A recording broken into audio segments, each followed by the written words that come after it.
Alors que l'Europe et le reste du monde considèrent toujours la Chine comme une machine économique irrésistible, une réalité désenchantée se déploie à l'intérieur du pays. Des millions de jeunes diplômés universitaires, bien formés, ne trouvent pas de travail garantissant leur subsistance. Non pas parce qu'ils manquent de compétences, mais parce que le système n'a plus de place pour eux. Les bureaux, autrefois symboles de réussite, sont désormais des lieux d'exploitation, d'épuisement et de désespoir. Les prix chutent, la confiance s'étiole, les entreprises réduisent leurs effectifs pour se sauver, tandis que la population apprend à se taire et à attendre. Il ne s'agit pas d'une crise bruyante, ni de manifestations de masse ou d'un effondrement immédiat. C'est une crise à l'asiatique, silencieuse, disciplinée et dangereuse. Et c'est précisément ce silence qui est le plus inquiétant. 1. Les jeunes rayés des statistiques. La Chine est un pays qui vit de chiffres, et aussi un pays qui sait exactement quand cesser d'en parler. Lorsque le chômage officiel des jeunes a dépassé les 20%, la réaction n'a pas été la réforme ou la reconnaissance de la crise, mais un silence absolu. Le gouvernement a simplement cessé de publier les données, comme si en effaçant le chiffre, il pouvait effacer la réalité. Depuis lors, plus personne ne sait précisément combien de jeunes sont au chômage, mais tout le monde peut le voir dans les rues, dans les quartiers résidentiels bondés, dans les familles qui doivent subvenir aux besoins de leurs enfants adultes sans emploi. Chaque année, des millions de diplômés universitaires chinois commencent leur vie avec un constat partagé. Le marché du travail n'a plus de place pour eux. Les rares emplois disponibles sont mal payés, exigent une intensité de travail extrême et n'offrent aucune stabilité. Pour le public européen, c'est une limite dangereuse. Quand le chômage n'est plus reconnu, ce n'est pas seulement un échec économique, c'est un effondrement de la responsabilité sociale. Une génération qui n'apparaît pas dans les statistiques est aussi une génération exclue de l'avenir et contrainte d'exister en marge de son propre pays. 2. Le diplôme universitaire, une promesse brisée. Pendant des décennies, la Chine a montré à sa jeunesse une seule voie pour réussir. Bien étudier, aller à l'université, travailler dans un bureau et rejoindre la nouvelle classe moyenne. Mais aujourd'hui, cette voie est brisée. Des millions de titulaires de licence et de master quittent les universités chaque année pour découvrir que leurs diplômes n'ont plus la valeur promise. Les emplois qualifiés sont quasi inexistants et les postes disponibles ne paient pas assez pour couvrir les coûts élevés de la vie urbaine. Beaucoup sont contraints de quitter leur domaine de spécialisation pour accepter des travaux manuels, des services de livraison, du ménage ou d'autres emplois précaires sans avenir. Ce n'est pas par manque d'ambition, mais parce que le système a dévoré toutes les autres options. Pour le public européen, c'est un choc familier, mais à une échelle bien plus extrême.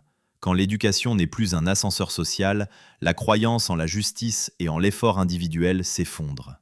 Et lorsqu'une société rompt sa propre promesse envers la jeunesse, les conséquences dépassent le cadre économique pour toucher la psychologie et la cohésion sociale en profondeur. 3. Tangping, quand toute une génération abandonne. Aucune protestation dans les rues, aucun slogan, aucun soulèvement comme l'Europe en a connu en temps de crise. En Chine, la résistance de la jeunesse prend une forme bien plus redoutable, le retrait. Tangping, simplement s'allonger et ne plus s'en soucier, est qualifié par les médias d'État de paresse, d'égoïsme et d'irresponsabilité. Mais ce qualificatif occulte délibérément la vérité. Il ne s'agit pas de l'abandon d'un groupe de personnes faibles, mais du moment où une génération réalise que le jeu était truqué d'avance. Ils apprennent, ils obéissent, ils travaillent dur, mais en retour, ils ne récoltent que de l'épuisement, des revenus incertains et un avenir opaque. Plutôt que de continuer à courir dans une roue de hamster sans issue, ils choisissent de s'arrêter. Pour le public européen, c'est un signal d'alarme sérieux. Quand une génération ne veut plus consommer, plus progresser, plus fonder de famille ni avoir d'enfants, ce n'est pas un problème culturel, c'est l'effondrement du contrat social. Une économie peut survivre à une récession, mais il est très difficile de se redresser quand ses membres les plus jeunes refusent de croire en demain. 4. Un pays à deux vitesses, là où l'avenir est bloqué. En Chine, les opportunités ne disparaissent pas de façon uniforme, elles se rétractent. Dans les mégalopoles comme Pékin, Shanghai ou Shenzhen, la compétition pour un poste de bureau devient d'une cruauté absurde. Des centaines de candidats se battent pour un emploi mal payé, avec des horaires interminables et sans sécurité à long terme. Dans les villes plus petites et les zones rurales, le problème est encore plus criant. Il n'y a presque aucun emploi pour lequel rivaliser. De nombreux jeunes ne tentent même plus de chercher du travail. Ils quittent leur région pour devenir des travailleurs non qualifiés en ville ou restent chez eux à la charge de leurs parents vieillissants. Cette fracture crée un sentiment de blocage total, que l'on soit au centre ou en périphérie de la société. Pour le public européen, qui a connu des vagues de migration interne et de chômage après la crise financière, ce tableau n'est pas inconnu, mais les dimensions de la Chine le rendent plus effrayant. Quand un pays ne peut pas garantir une distribution minimale des chances, l'avenir de toute une génération est otage non pas de ses talents, mais de son lieu de naissance. 5. Déflation, le tueur silencieux de l'économie.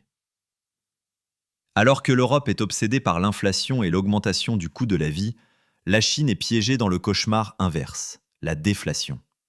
Les prix baissent continuellement, ce qui semble positif, mais signale en réalité une perte de vitesse de l'économie.